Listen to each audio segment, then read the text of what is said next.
पहले लखनऊ की ओर रुख करेंगे, जहां महिलाओं के लिए कांग्रेस एक अलग से मैनिफेस्टो जारी करने वाली है। पहली बार महिलाओं के लिए मैनिफेस्टो कांग्रेस जारी करेगी। प्रियंका गांधी मैनिफेस्टो जारी करने वाली हैं और प्रेस कॉन्फ्रेंस को लेकर लगातार जारी है।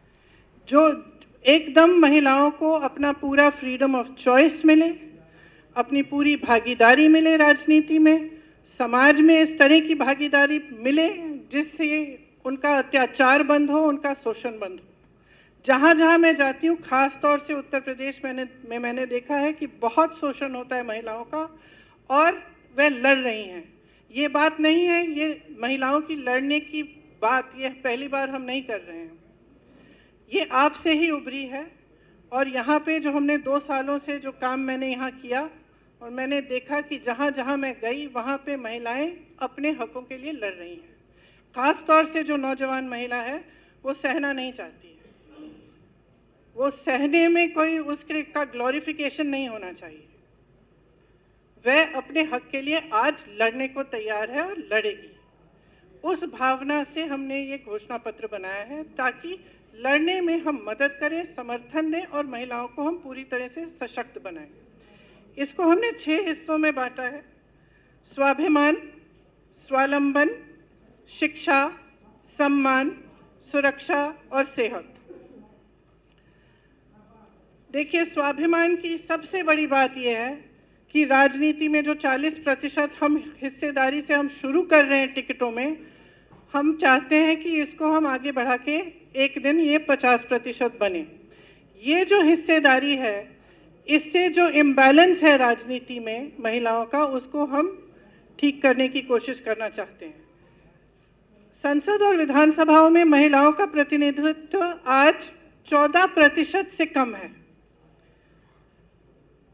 जब 40% महिलाएं टिकट लेंगी और चुनाव लड़ेंगी, आशा है कि ये बढ़ेगा, विधानसभा में बढ़ेगा और उसके बाद जब लोकसभा का चुनाव आएगा तो आशा है कि और भी बढ़ेगा। स्वावलंबन में हमने महिलाओं के लिए बहुत सारी घोषणाएं की हैं।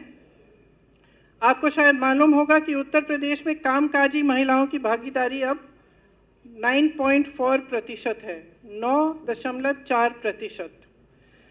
हमने इसमें घोषणा पत्र में ये घोषणा की है कि नए सरकारी पदों में आरक्षण प्रावधानों के अनुसार 40% महिलाओं को नियुक्ति होगी। इसका मतलब है कि जो हमने घोषणा की कि हम 20 लाख रोजगार दिलवाएंगे, उसमें से 8 लाख रोजगार महिलाओं के लिए होंगे। 50% तक महिलाओं को नौकरी देने वाले व्यवसायों को कर में छूट और सहायता मिलेगी। महिलाओं द्वारा संचालित छोटे व्यवसायों को सस्ता ऋणों और टैक्स रिफंड हेतु फंड मिलेंगे। कामकाजी महिलाओं के लिए 25 शहरों में सुरक्षित और नवीनतम सुविधाओं वाले छात्रावास बनाए जाएंगे उनके लिए। ग्रामीण और कुटीर क्षेत्र में महिलाओं का सशक्तिकरण होना चाहिए। उसके लिए आंगनबाड़ी कार्यकर्ताओं और आशा बहुओं के लिए 10,000 रुपये का न्यूनतम मानदेय मिलेगा।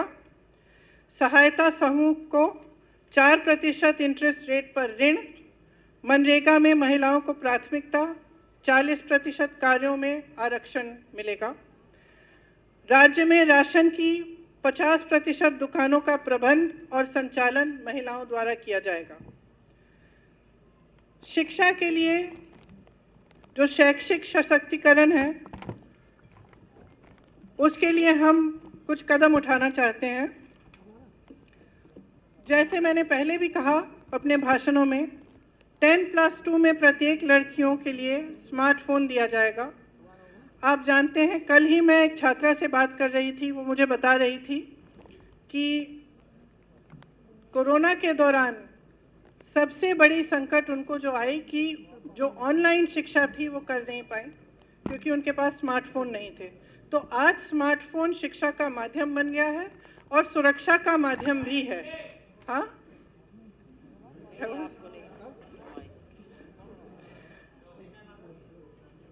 अच्छा, सॉरी। तो 10+2 की छात्राओं को स्मार्टफोन मिलेगा। जैसे मैं कह रही थी, ऑनलाइन शिक्षा में सुविधा मिलती है और सुरक्षा के लिए भी ये बहुत महत्वपूर्ण बन गया है। इसी तरह से स्नातक में जो नामांकित प्रत्येक लड़कियों को स्कूटी मिलेगी। राज्य भर